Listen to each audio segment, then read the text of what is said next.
Hola, bienvenidos una vez más al podcast de DevOps. Hoy estamos el equipo completo. Yo soy Edu. Soy Javier. Yo soy David. Y yo soy Nach. Autumn breeze is just a promise of the freeze that's coming soon.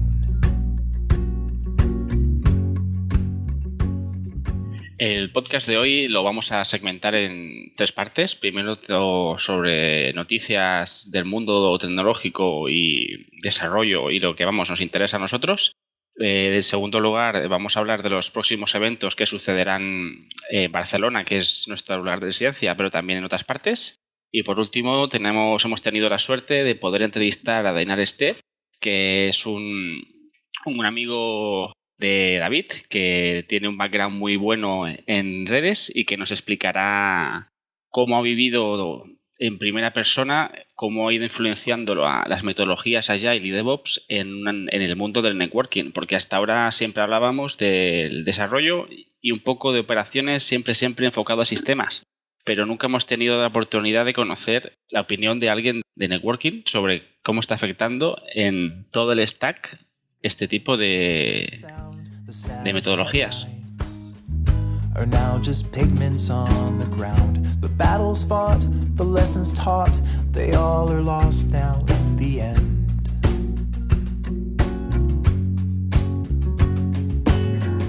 And every secret you ever guarded. Empezando con el apartado de noticias, destacaremos que el proveedor de servicios Cloud DigitalOcean, para quien no conozca este proveedor, podríamos decir que es un EC2 pequeñito. Provee de máquinas virtuales que presumen de arrancar en 55 segundos. Yo personalmente lo he probado y es así. Y recientemente han ampliado su catálogo de zonas de disponibilidad, abriendo una en Londres. Hasta ahora únicamente tenían zonas en Estados Unidos, en Nueva York y en San Francisco, en Singapur con la parte de Asia y también en Europa, en Ámsterdam. Pero faltaba una zona un poco más por la parte céntrica de Europa, abriéndose este nuevo centro de datos en Londres que permitirá un mejor servicio a los clientes de este fantástico proveedor. Free yourself, release yourself. The burdens that you carry all will topple in the end. Bueno, a continuación yo voy a comentar el evento que tuvimos el grupo de DevOps Barcelona el pasado día 10 de julio. El evento lo tuvimos en las oficinas de Trovit. Desde aquí queremos agradecer a Trovit el hecho que nos cedieran su espacio, porque la verdad es que estuvo muy bien. Nos acogieron a todo el grupo de DevOps y nos cedieron unas instalaciones fantásticas.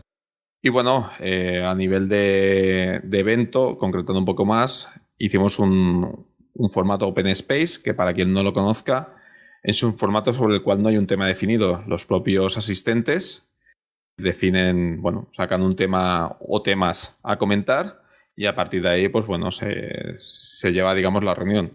La verdad es que el tema que salió un solo tema que luego se fue ramificando, pero empezamos con un tema muy sencillo que es y qué no es DevOps, ¿no? Entonces, a partir de ahí, todo el mundo fue participando. Éramos aproximadamente, me parece que éramos unas 10, 15 personas. Y la verdad es que hubo todo tipo de participación y yo creo que muy interesante. Había gente que aportaba puntos de vista más técnico, había gente que se dedicaba a la gestión y a la consultoría y la verdad es que fue un intercambio de ideas donde yo creo que al final, cuando comentábamos entre todos, creo que la sensación era de satisfacción, ¿no? De un evento donde todo el mundo estuvo muy bien y hubieron muchos puntos de vista y se sacaron muchos temas interesantes. La verdad es que, las 2 horas y media casi que estuvimos pasaron volando y yo creo que fue, por el feedback que nos han pasado en el grupo de Meetup y demás, fue un evento bastante bueno. Desde aquí, os animamos a que os apuntéis al grupo de DevOps y que participéis, ¿vale? Nos podéis encontrar en Meetups, DevOps BCN, y estaros atentos porque próximamente seguro que tendremos más movimiento.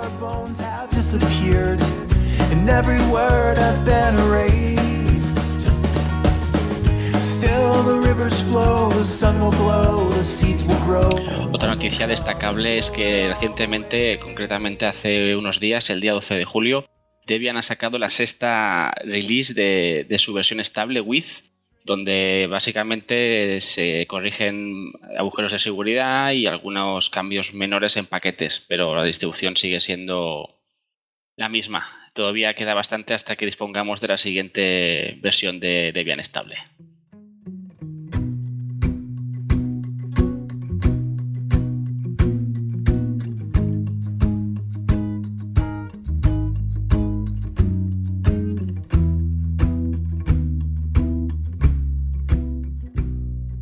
Voy a hablaros de una serie de eventos que están por venir o que lo van a estar seguramente en el momento de publicar el podcast. Para empezar, a partir del Open Space que hemos comentado en la sección que ha comentado David en la sección de noticias, se están planteando otros eventos para realizar en el grupo. Uno, evidentemente, es otro Open Space en el que se haga esa votación de temas de los que hablar y se debatan los temas que aparezcan, o al menos los más importantes, los 2 o 3 más importantes. Posiblemente ya esté planificado para la publicación del podcast un evento combinado con el grupo de Agile Practitioners de Barcelona Scrum. Este evento será un evento en inglés. También hay comentado la posibilidad de dar algunas charlas concretas y monográficas sobre temas concretos de DevOps. A veces algunas serán muy enfocadas a las herramientas y otras veces no. También se ha comentado la posibilidad de tener una sesión periódica, quizás trimestral, de introducción a DevOps para aquellas personas y aquellos técnicos que no conozcan tanto la filosofía y que quieran entender lo que es o que tengan dudas o tal, en las que habrá una pequeña presentación de introducción y luego habría un debate con algunos de los componentes del grupo de DevOps y la gente que estuviese atendiendo estas sesiones. Y después también existe la voluntad de organizar talleres de práctica con varias herramientas y técnicas de trabajo del mundo de DevOps para ayudar a la gente a entrar un poco en materia fuera del entorno laboral, que a veces puede ser un poco más difícil. Todo esto, en el momento todavía no hay fechas, se irán materializando. Como ha dicho David, aquellos que estéis interesados, apuntaos en el grupo de DevOps y seréis bienvenidos y podréis participar en la organización o en la planificación o en la realización de estos eventos. En cuestión de conferencias, tenemos 3 conferencias bastante interesantes en perspectiva. La primera de ellas es la Velocity Conference. Esta conferencia está organizada por O'Reilly. Se organizan 4 anuales en 4 zonas distintas del mundo. 2 son en Estados Unidos, una en costa este, otra en costa oeste. La otra es en Asia, este año es en Pekín. Y la otra es en Europa y este año es en Barcelona. Nos hemos puesto en contacto con la gente de O'Reilly y vamos a disponer de una entrada de 2 días para sortear entre nuestra audiencia. Entonces estamos todavía acabando de perfilar cuáles serán las bases del concurso, es decir, cómo se va a realizar el sorteo y qué condiciones habrá que cumplir, pero recomendaría que estuvieseis muy atentos al blog porque ahí es donde vamos a ir avisando de cómo funciona. También vamos a dar un descuento creo que es del 20%, con un boucher. Esta conferencia, para el que no la conozca, es sobre Web Operations y Performance. Otra conferencia con la que también hemos tenido contacto y que nos van a dar un código de descuento es una conferencia que se llama .go. Es sobre el lenguaje Go, algunos ya lo conoceréis. Es un lenguaje muy interesante, no voy a entrar ahora en detalles, pero bueno, está teniendo cierto auge. Entonces, la gente que lo organiza son un grupo que se llaman .conferences, que organizan conferencias de diferentes lenguajes y conceptos. Hasta ahora han organizado sobre JavaScript, .js, han organizado sobre escalabilidad, .scale, y también sobre Ruby, .rb. Son franceses y se hacen en Francia, en París. Siempre las hacen dentro de teatros muy bonitos, muy tradicionales. Las graban en vídeo y luego publican los vídeos de las charlas. Y yo he ido a la última Dotscale y es bastante interesante. Es un entorno curioso y bueno, lo montan muy bien esta gente. Como digo, nos van a ceder un código de descuento que haremos público en la web. Seguramente ya estará para el momento en el que estéis oyendo esto. Creo que era también del 20%. Esta conferencia tendrá lugar en octubre. Y luego la última conferencia de la que os voy a hablar es la NoSQL Matters Barcelona de este año 2014. Esta se celebra en noviembre. Es una conferencia que, como bien dice el nombre, es sobre todo el mundo NoSQL. Este año ha tenido 2 ediciones más, son 3 en total. Una ha sido en Colonia, que ocurre más o menos en febrero. Luego, hacia mediados de año, hacen otra en Dublín, o han hecho otra en Dublín. No sé si esta la habían hecho antes, creo que es la primera vez que la hacen este año. Y la tercera, que la realizan a finales de otoño, en noviembre o así, es en Barcelona. La celebran en un sitio bastante bonito, al lado del Hospital de Sant Pau, en la Casa de la Convalescencia.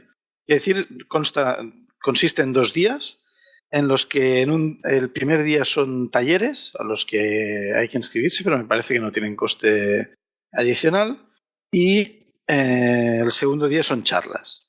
Está muy bien para aquellas personas que les interese mucho el mundo NoSQL y poder tratar con gente. Por ejemplo, las 2 últimas veces que yo he ido, asistió el programador del driver de Elasticsearch para Perl, creo que era. También está uno de los expertos de arquitectura de MongoDB, ha estado por allí todas las veces que he ido, y es un sitio bastante interesante para hacer networking y aprender sobre el mundo de las bases de datos NoSQL.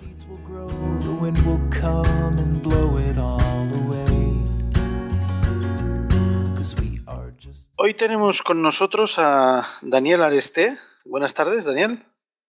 Buenas tardes, ¿qué tal?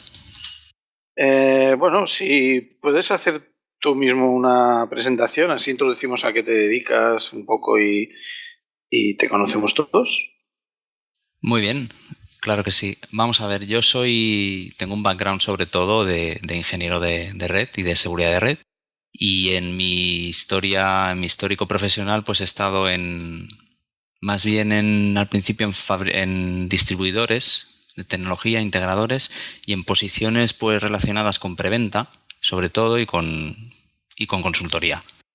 Y fue hace pues más o menos 3 años que empecé a trabajar en el departamento de operaciones de una empresa, una .com muy conocida, que se dedica a postear trabajo, no hace falta decir nada más, creo. Y ahí pues tuve el primer contacto con lo que es metodologías Agile, Kanban, Scrum, DevOps, y la verdad, yo desde el punto de vista del departamento de operaciones tuve la suerte de vivir pues todo el proceso de implantación de este tipo de metodologías desde cero, ¿no? Cómo afectaban y cómo la oleada pues venía desde negocio, por desarrollo, pasando por desarrolladores y hasta el punto de afectar al departamento de operaciones en varias formas muy interesantes, y sobre todo muy interesantes desde mi punto de vista, desde el punto de vista de un técnico en redes, como es mi perfil, mi background.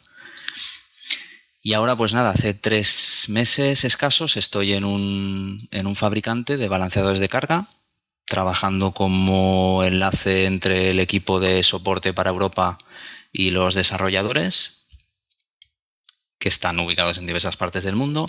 Y bueno, lo que hacemos un poco en el equipo nuestro es crear casos, lo que se llaman casos de escalado, para facilitar pues el análisis de bugs por parte de los chicos de desarrollo de producto, la gestión de todas las vulnerabilidades de seguridad que aparecen, etcétera, etcétera. Y la verdad es que es muy interesante trabajar primero en un fabricante y luego pues en un punto donde llegas a ver pues por un lado cómo funciona un desarrollo de producto de un fabricante, y por otro lado pues cómo ver a bajo nivel cómo implementan equipos de red un fabricante de alcance global, ¿no? Y más o menos ese sería mi perfil. Así que cualquier cosa. Pues prácticamente has hecho la entrevista tú solo.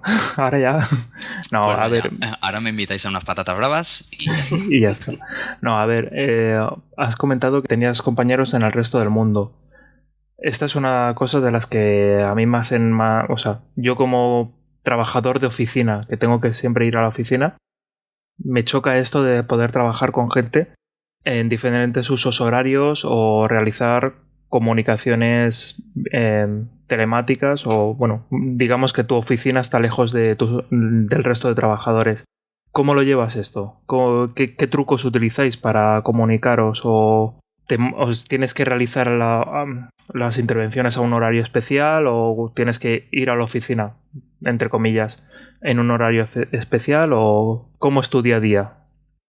Pues la verdad es que cuando yo apliqué para el trabajo, lo que me llamó la atención era que ponía location flexible. Y aunque ponía que dependía de la gente de Europa y que tienen la base en los headquarters en Londres. Y claro, yo cuando iba pasando las entrevistas preguntaba, digo, pero ¿esto quiere decir que que puedo trabajar desde casa? Y lo primero que me dijeron fue que sí, que ellos buscaban un perfil determinado y no una localización. Si ese perfil lo encontraban en Barcelona o en Madrid o en la Cochinchina, les daba igual. Entonces, mi día a día es desde casa. Más o menos una vez cada 3 meses tengo que ir a Reino Unido y una vez al año a la central de ellos que está en Seattle. Y el día a día, la verdad es que tienes cosas buenas y malas. Trabajar desde casa está muy bien en el sentido de que te organizas tú con tus horarios. Es algo que la empresa también te da, ¿no? Capacidad para hacer las 40 horas semanales que tienes que hacer, pues repartidas de la forma que tú quieras. No tienes desplazamientos, etcétera, etcétera. Pierdes también, como cosa mala, pues pierdes también un poco el estar en una oficina con compañeros y tal. Y claro, eso se nota también. Pero bueno, intentamos mantener una comunicación con el resto del equipo. Pues mira, tenemos gente en Israel, gente aquí en España, tenemos gente en Madrid y en Barcelona. El grueso del equipo está en las oficinas en Reino Unido. Hay gente en Dubái. Creo que hay alguien en Italia también. Y nos comunicamos básicamente por un chat persistente, que tenemos una aplicación interna. Y bueno, si alguien tiene una pregunta general, la lanza por el chat. Si quieres hablar con alguien en concreto, le abres una ventana de privado y ya está. Y nuestra jefa sí que intenta mantener pues más o menos reuniones semanales, el Team Touch que le llaman, o tocamiento de equipo. Esto suena muy mal, ¿eh? Esto suena mal, sí, me acabo de dar cuenta. No, y la verdad es que intenta pues hacer un poco de equipo en ese sentido, ¿no? Cada semana tenemos esa reunión. Tenemos también y eso es una conference por teléfono. Y bueno, no es lo mismo que estar ahí presencialmente, pero bueno, ya te da pues oír la voz del resto de la gente y tal, ya te da algo más de cercanía. Y luego pues cada semana también nuestra jefa procura tener un one-to-one con cada uno de nosotros y eso es por videoconferencia. Entonces hacemos con la webcam del portátil directamente en mi caso y ella creo que también. Cuarto de hora, media hora de tratar los temas de la semana y ya está. Ese es más o menos el día a día. Y las herramientas pues son típicas, sí, videoconferencia, chat, no hay nada especial. Comentabas antes que viviste bastante de cerca un proceso de migración, ¿no? Metodologías ágiles, Scrum, Kanban. Coméntanos un poco qué introducisteis en el equipo y cómo viviste, cómo lo vivisteis de cerca, qué sensación tenías y qué herramientas, qué metodologías fueron las que visteis más útiles para vuestro día a día. Pues mira, yo lo viví desde el punto de vista de operaciones y viví justo cuando el consultor que habían contratado para implantar todo esto pues empezaba. Y claro, empezó el target de todo esto en principio eran los equipos de desarrollo.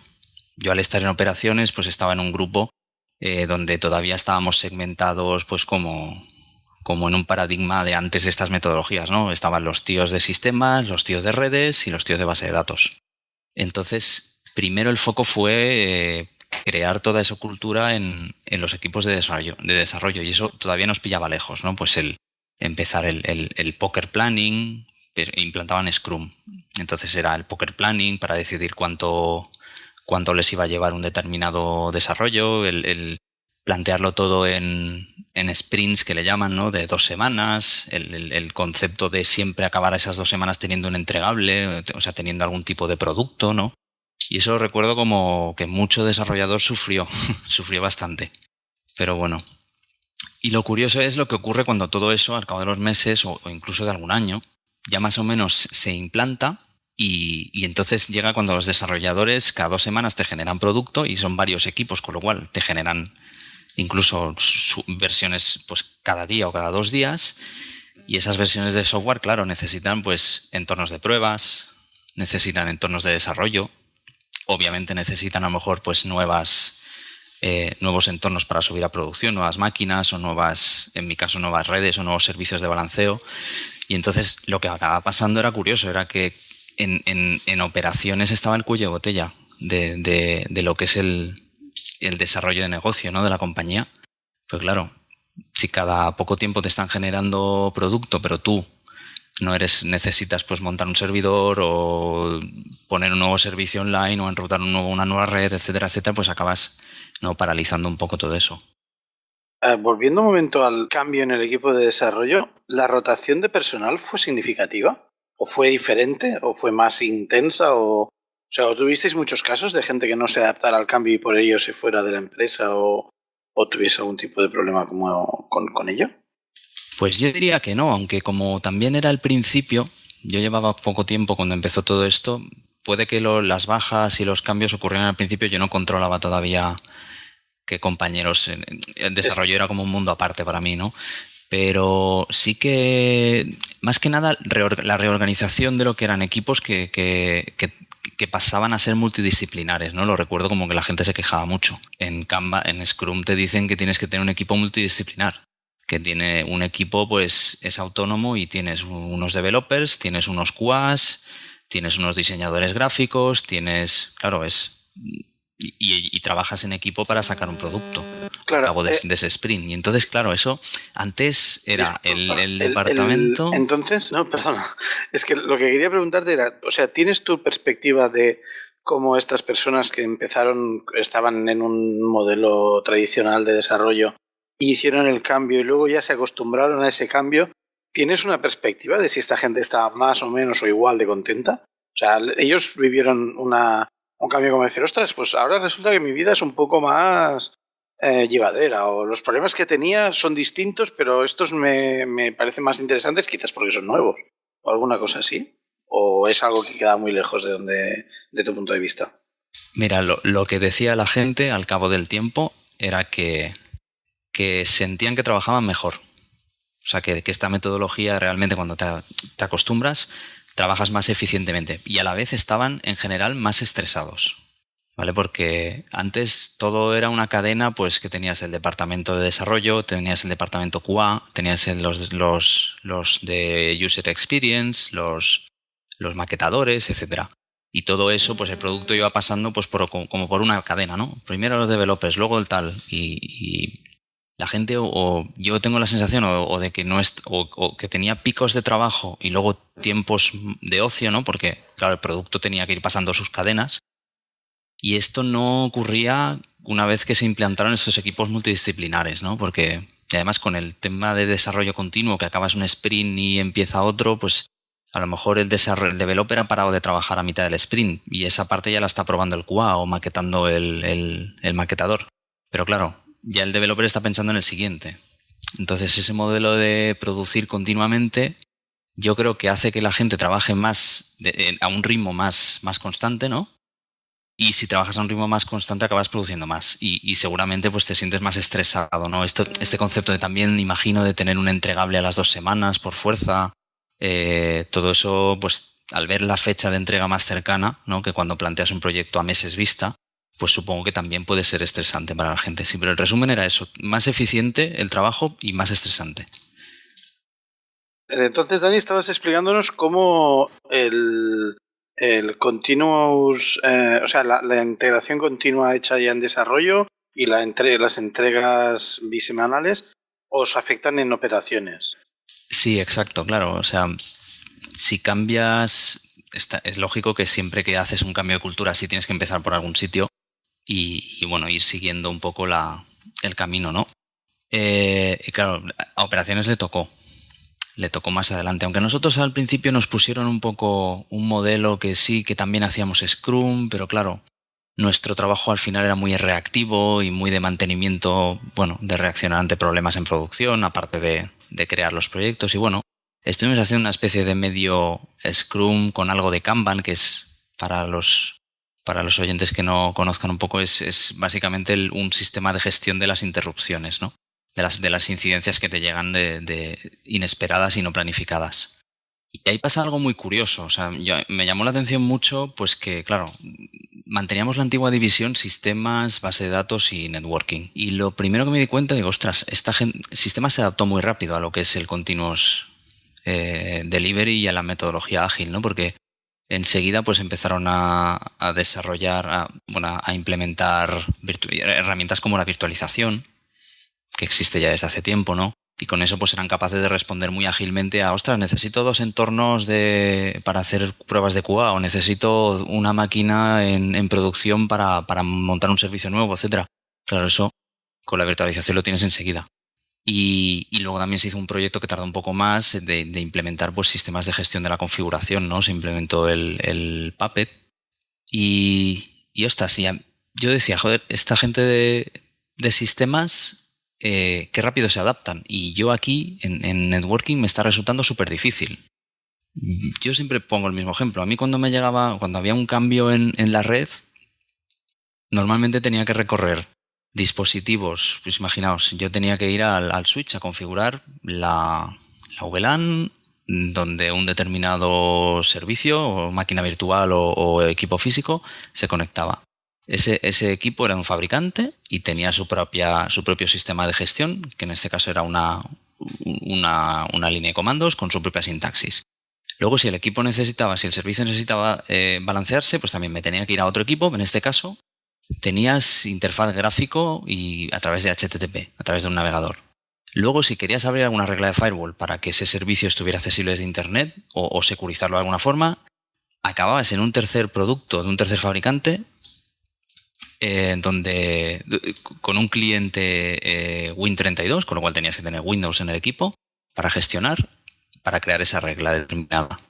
Y así, bueno, tampoco es cuestión de aburriros a través de todos los dispositivos, pero la idea es que resultaba muy difícil, y bueno, lo sigue resultando hoy en día, automatizar. Ahí, ¿no? Que es un poco la clave pues del agilismo y de los DevOps y todo esto, ¿no?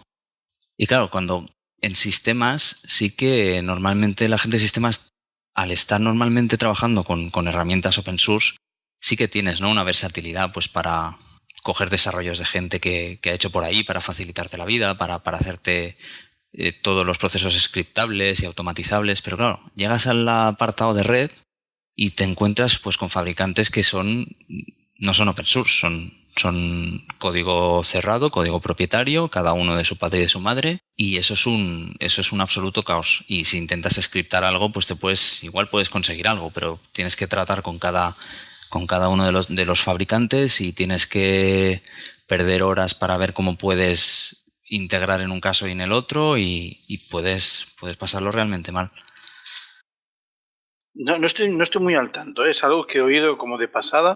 En la gente que gestionaba el networking en una empresa donde trabajaba, me explicó que había algunos productos que estaban, si no ya disponibles en marcha, creo que eran de Puppet Labs, de la gente de Puppet, para gestionar algunos o ciertas o algunos dispositivos de comunicaciones o ciertas funcionalidades de algunos dispositivos de comunicaciones.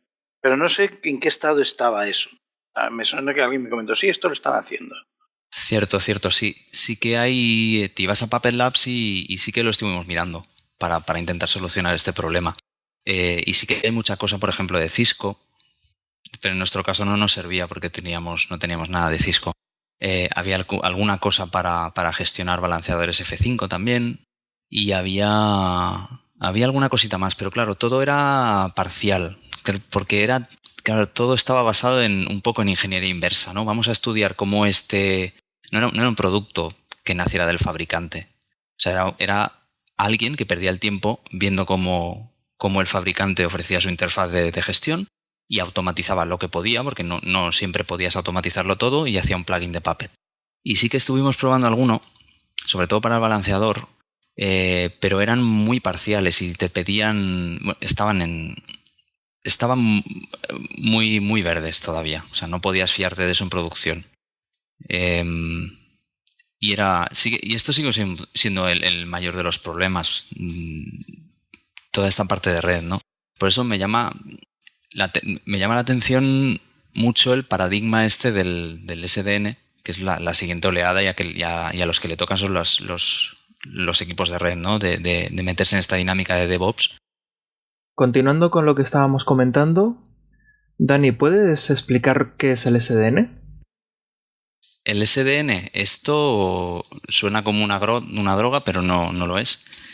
El SDN al final son unas siglas, son las siglas de Software Defined Networking. ¿Vale? Eso no quiere decir nada más que seas capaz de programar la red, ¿vale? Hablando simple. Es un paradigma donde te dicen, bueno, tus equipos de red tienen que tener una capa de lo que llaman el data plane, la capa de datos, es toda la parte que se dedica pues a mover paquetes de un punto a otro de la red, por el cable, entre hosts, etcétera. Y luego tienes que implementar una capa de control también, que esa es la parte más interesante, ¿no?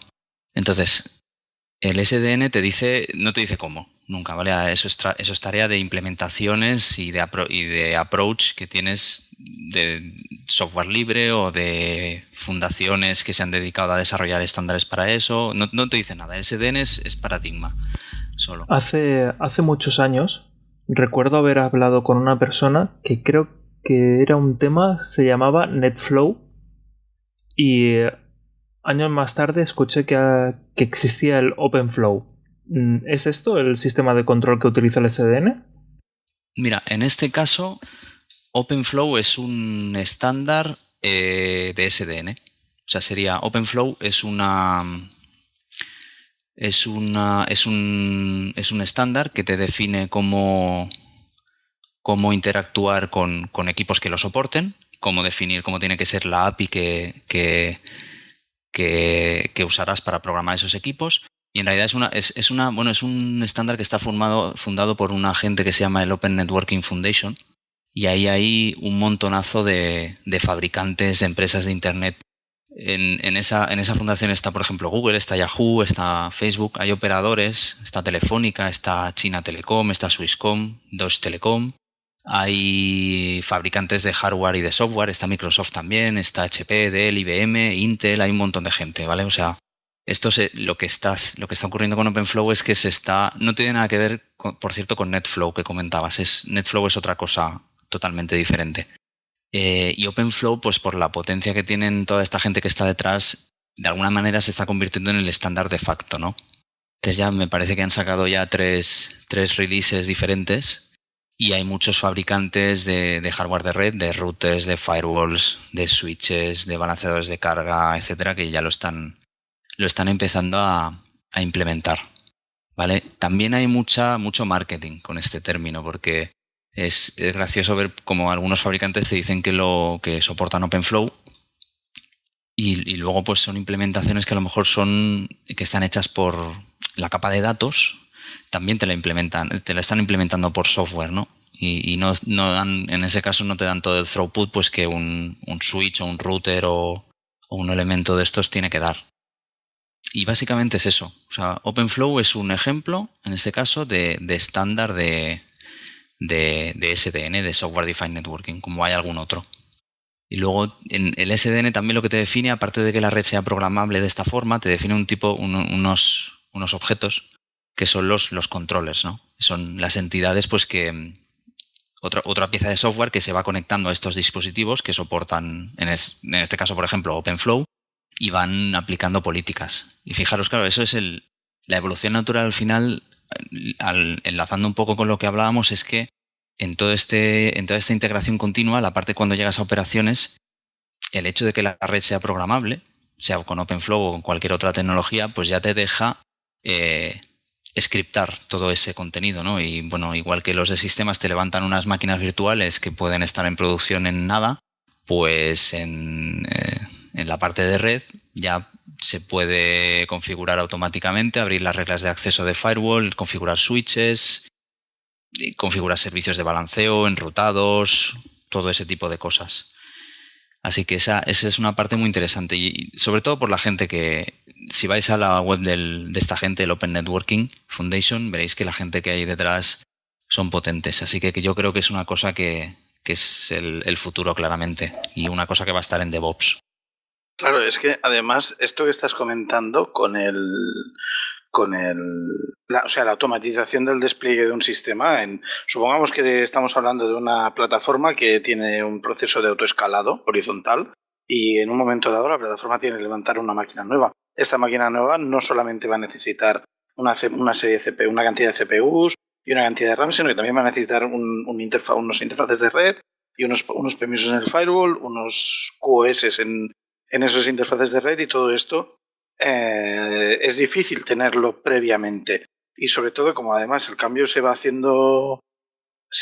modificando porque el código que gestiona eso también va a ir siguiendo unos ciclos de desarrollo, es difícil. Lo curioso es que haya, como decías tú, que haya habido tanta diferencia desde tu situación actual, que es bastante dentro del mundo del desarrollo de esta industria de networking y seguridad, quiero decir, se está viendo que los fabricantes están, o sea, realmente OpenFlow es pero realmente están buscando una interfaz o encontrar una interfaz común para que los clientes, o sea, a mí una cosa que me preocupa básicamente es que si yo tengo que ponerme a scriptar el despliegue de un servidor, yo tengo una serie de herramientas que me permiten no preocuparme si es un VMware o si está en el cloud o si está en otro sistema o en otra plataforma. Y en cambio, cuando pasas a trabajar con networking y seguridad, intentas automatizar esa parte, es un poco más complejo porque ya dependes de los factores y de las herramientas de cada fabricante. ¿Tú ves que haya como que vayan a una o van cada uno por su lado igualmente, como han hecho siempre? Totalmente, que van a una. Se nota sobre todo con eso, con OpenFlow, porque son unos monstruos increíbles los que hay detrás. De hecho, a ellos les interesa hacer esto. O sea, al final, Internet funciona por estándares, ¿vale? O sea, desde estándares fundamentales de transmisión de la información, como IP, TCP, IPv6, etcétera, como de aplicación, ¿no? El HTTP. O sea, al final, si tú quieres estar ahí y estar en un mundo donde o sea, la parte de automatización va cada vez a más, tienes que dar eso y se nota. Y yo lo estoy viendo, por ejemplo, en la empresa actual, o sea, están implementando APIs de programación para que su máquina no la necesites tocar más si no quieres, por APIs RESTful o SOAP o lo que quieras. Lo estás teniendo. Y como esté fabricante todo el resto. Entonces, por lo que estáis comentando, no estamos tan lejos de que dentro de poco podamos gestionar de manera unificada diferentes productos de diferentes fabricantes con la misma serie de comandos, ¿no? Es decir, tendremos un lenguaje unificado para gestionar los diferentes elementos de red.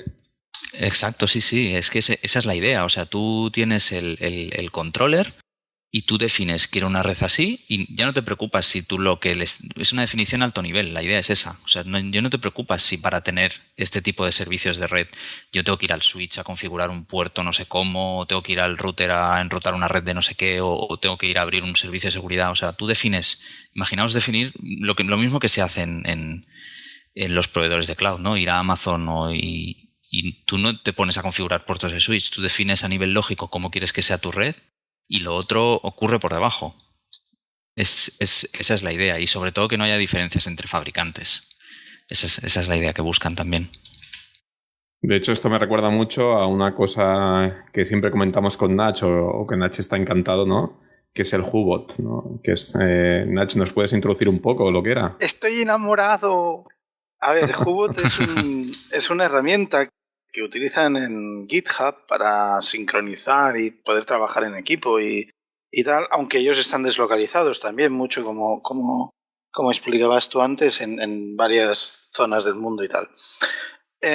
Básicamente lo que es un chat, es un bot de chat que se puede conectar a varios servicios de chat, IRC, XMPP, HipChat y demás, que permite introducirle código que va a interactuar con elementos de la plataforma, con distintos.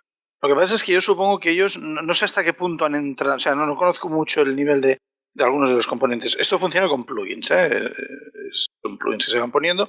Entonces tú le puedes decir al bot, por ejemplo, pues que te muestre unas métricas determinadas o una gráfica del sistema de monitorización, que cancele o que haga un enterado en una alerta concreta, e incluso puede modificar, lo utilizan para desplegar, le piden que despliegue esta aplicación o la otra, o que analice los logs, o que cambie las rutas de un router, o que modifique la publicación de rutas en el protocolo BGP. Tiene muchas funcionalidades. Incluso en una de las charlas que han dado sobre esto, bueno, la que yo he visto al menos, incluso menciona que la gente de finanzas lo utiliza para pagar las nóminas. Pero que además también tiene sistemas de autentificación y demás. Esto lo explican.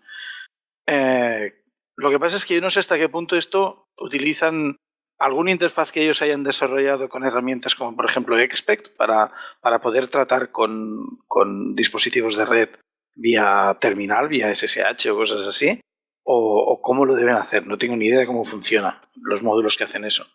Nosotros lo estamos utilizando en el trabajo para despliegue y gestión de algunas cosas con módulos que nos estamos haciendo nosotros, más o menos. Pero bueno, es bastante interesante. Sí, es que al final todo lo que sea la posibilidad de eliminar 20.000 interfaces para gestionar 20.000 cosas es necesario, ¿no?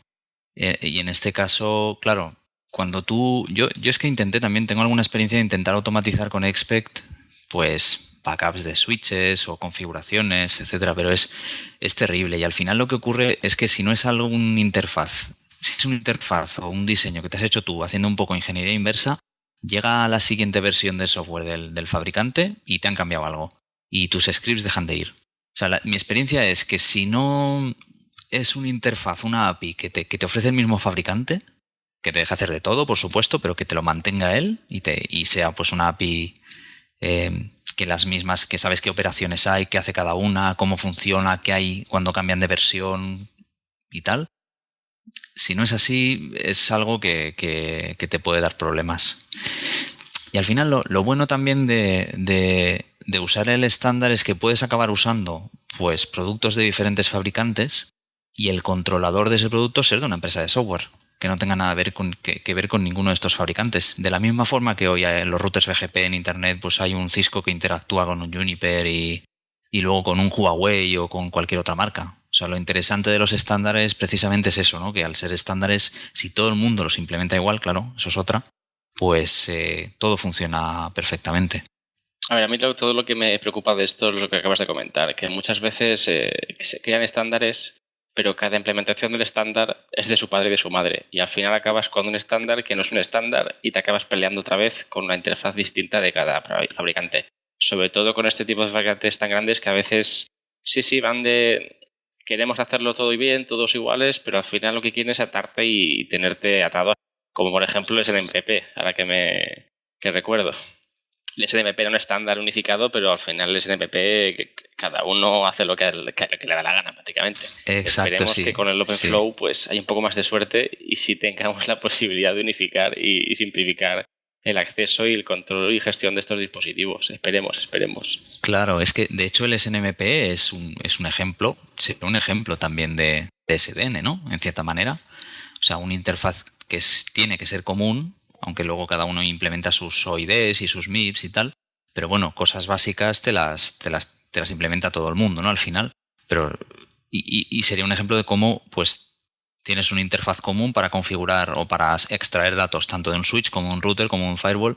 ¿Qué pasa a la hora de la verdad? Pues que cada implementación ahí no se ha seguido el estándar, ¿no? Eso sería un buen ejemplo para mí, de un fracaso de SDN. Claro, antes incluso de que se surgiera esta problemática y se le pusiera nombre a todo esto, ¿no? Pero sería un fracaso de SDN. Esperemos que con el OpenFlow no ocurra igual. Yo con el tema del SDN hay una cuestión que yo he trabajado también en networking y en seguridad, viniendo después de sistemas, y había una cosa que siempre ocurría cuando tenía que hacer un despliegue. Yo era un poco más generalista y luego trabajaba con especialistas sobre todo en cada fabricante, podríamos decir, sobre todo de networking. Y me encontré muchas veces que el argumento de venta solía acabar yendo o pasando por la calidad del hardware. Entonces, claro, a mí hay una cosa del concepto de las SDN que es, vale, yo cojo unos switch que los pongo en mis racks, los conecto con mis hosts que estarán virtualizando o no, es igual, y luego yo scripto, igual que scripto que se instale un sistema operativo, o sea, que escribo un programa que instalará el sistema operativo, que instalará las aplicaciones, que las configurará, que las echará a andar. También escribo que le voy a configurar un QoS en el puerto, que le voy a habilitar unas velocidades o unos protocolos de nivel 2 y de nivel 3, etcétera. Me parece curioso porque, claro, por ejemplo, la gente de Cisco siempre se vanaglorió de que su electrónica era mucho mejor que las demás. Sus buffers estaban dimensionados mucho mejor, cosa, a ver, que no pongo en duda, ¿eh? Pero claro, ahora estamos llevando el hardware a algo que lo estamos igualando. Es decir, a mí me va a dar igual, en principio, desde el punto de vista del que escribirá esto, me va a dar igual si el switch es un Cisco o un Enterasis o un... No exactamente. No exactamente, porque bajo el paradigma, fíjate que ellos te dicen, no, vamos a dividir. Una cosa es el control plane y otra cosa es el data plane. O sea, una cosa es la parte de este hardware o de este producto que te mueve los paquetes, o sea, que te envía por la red las cosas, y la otra es la capa de gestión. O sea, el argumento de venta de un determinado fabricante puede seguir siendo mi hardware es mejor que el de la competencia. Y a la vez te doy el interfaz OpenFlow para que tú lo integres. Y de hecho el argumento de venta puede ser más interesante incluso. No vas a notar cambio ninguno en sustituir tus switches roñosos, por ejemplo, por los míos que son súper buenos al hardware. Porque el software, la parte de software de gestión es OpenFlow igual. Por lo tanto, no vas a notar ningún cambio. Tus scripts, todo va a seguir funcionando. Vale, entiendo que entonces eso sería como comparar un servidor Dell y un servidor HP o IBM y compararlos en lo mismo solo porque tengan IPMI o una interfaz de gestión adicional. Claro, en cierta manera es como cuando tú usas un lenguaje de alto nivel, ¿no? O sea, un lenguaje de los que se llaman declarativos. O sea, tú le estás diciendo a la máquina qué tiene que hacer. Mira, yo quiero estos puertos así, en el firewall me pones una regla que no deje pasar de este origen, me haces un enrutado por acá, me haces un NAT, etcétera. Yo te digo lo que quiero. Cómo lo hagas es tu cuestión y eso tiene que ser transparente para mí. O sea, el cómo tú por debajo tengas un hardware o un software, me da igual cómo lo implementes, que hace lo que te estoy pidiendo yo, eso no me tiene que importar a mí como programador de la red, ¿no? Como usuario de ese producto SDN. O sea, en realidad esa parte sigue siendo caja negra. Esa parte del cómo sigue siendo una caja negra que cada fabricante implementará de la forma que mejor le parezca. O por hardware o por software si se ve capaz o por una combinación de ambos, etcétera. Lo único que la interfaz, la ventaja es que es común. O sea, tienes una forma de configurar eso que es común, sea cual sea el modelo de dispositivo. Bueno, la verdad que el SDN pues tiene que estar pegando fuerte porque si conocéis Coursera, la plataforma de learning, dispone de un curso de SDN gratuito para que la gente pueda empezar a conocer esta tecnología e introducirse en ella. Sí, de hecho, ese curso lo he hecho yo y es muy interesante, está muy bien. Creo que se llama Software Defined Networking y ya está, ¿no? ¿Me suena? Sí, el nombre creo que es SDN. No se han preocupado mucho en el nombre, la verdad. No han sido muy originales, no. Pues está muy bien, porque además te hacen hacer algunas prácticas en Python y tal, y es muy interesante. Es muy básico, haces cosas pues como, yo que sé, hacer un filtrado de MAC address en un switch virtual, ¿no? Y claro, tú ves la de líneas que tienes que hacer para hacer eso y dices, déjame con mi switch de ahora, que es un comando. Pero bueno, son ejemplos, no hay que perder de vista que es una tecnología que al final es muy... Pero hay una cosa, por ejemplo, curiosa. Hay un fabricante de switches que va un poco más allá. ¿Cómo se llamaba esta gente? ¿Arista Networks puede ser? Arista Networks, exactamente. Esta gente, sí.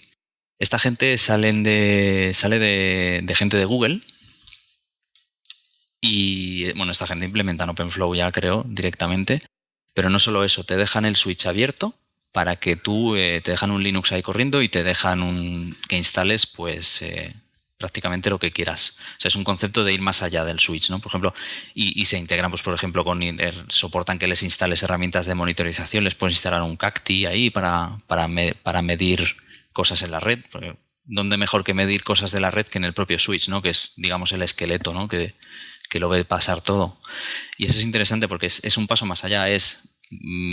Toma el hardware, te doy una interfaz abierto, pero aparte te doy acceso al hardware también para que instales lo que sea. Interesante esto.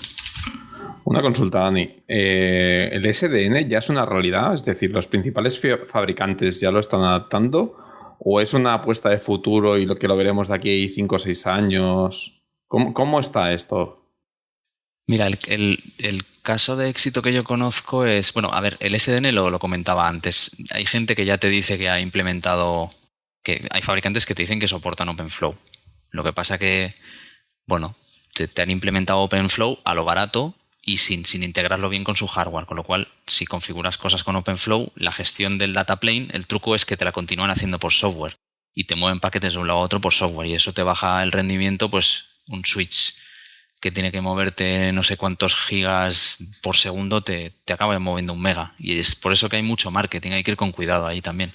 Pero, por ejemplo, yo sé que hace relativamente poco Google acaba de migrar su red, no su red productiva, su red de oficinas, su red privada interna, digamos, la de los empleados, la tiene toda por OpenFlow. O sea, esto es una tecnología que al final, bueno, como en cualquier cosa, tienes a los early adopters, que son los más gordos y los que pueden perder tiempo y tienen recursos pues para los imprevistos que salen, que seguro que salen 1000.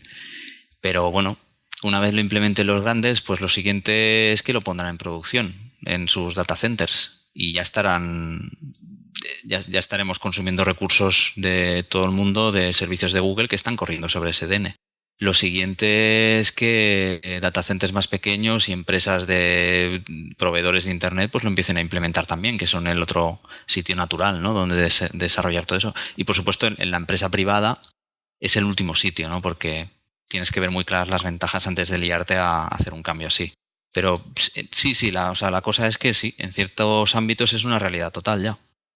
Entonces, todos estos dispositivos, el SDN, estas tecnologías, claro, esto está muy bien cuando trabajas con hardware físico, pero, por ejemplo, hace cosa de 1 año que OpenStack sacó una nueva versión en la que ya había toda una capa de virtualización de networking bastante potente.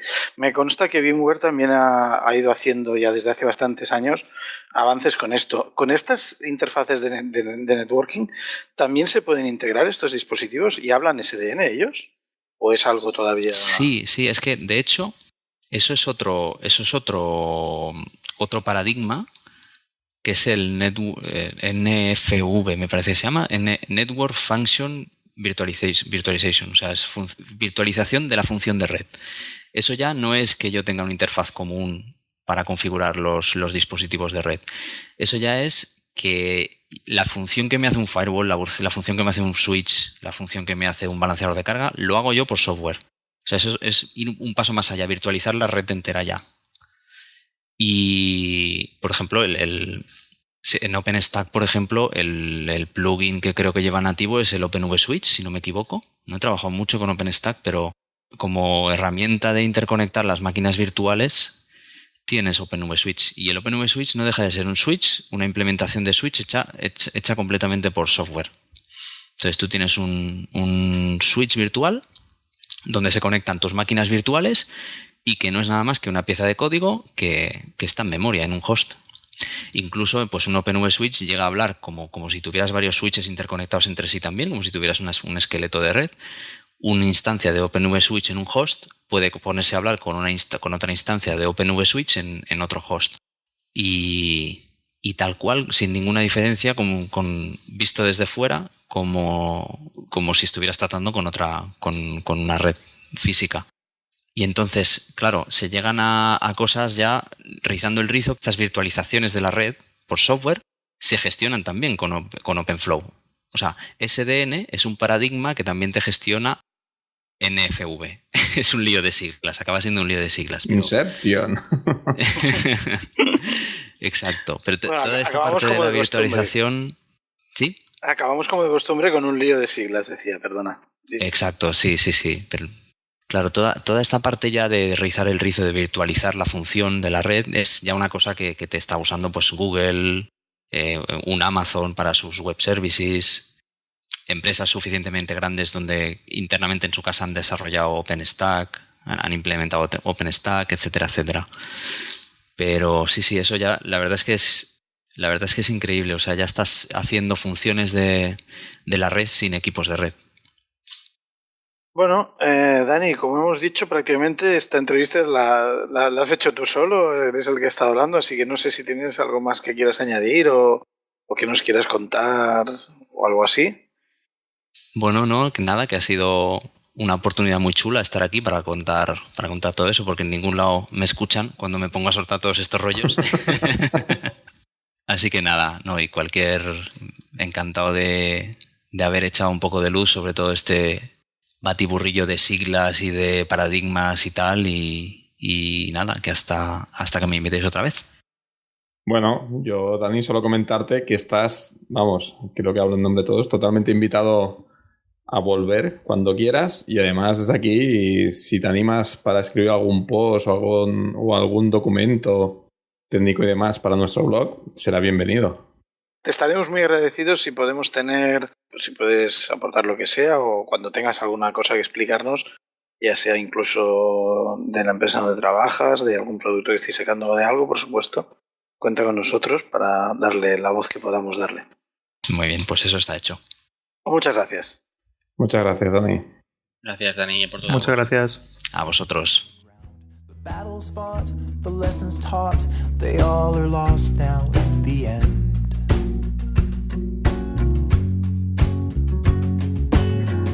And every secret you ever guarded with your life, the stars will keep it. If all the photons should arrive, we're just a speck. Bueno, pues esto ha sido todo de nuestro 5º episodio. Espero que os haya gustado. Y bueno, desde aquí pediros que por favor cualquier comentario que tengáis, cualquier feedback, nos lo hagáis llegar o bien a través de nuestra web www.entredepiops.es o bien a través de nuestra cuenta de Twitter @entredepiops. Muchas gracias por todo y hasta la próxima. Un saludo. Adiós. Hasta la próxima. Hasta la próxima. Un saludo. Through the centuries, the endless string of memories, through the progress and the waste. Y lo que oís es la canción Memory Replays de Josh Woodward. And we'll come and blow it all away. 'Cause we are just a memory replace.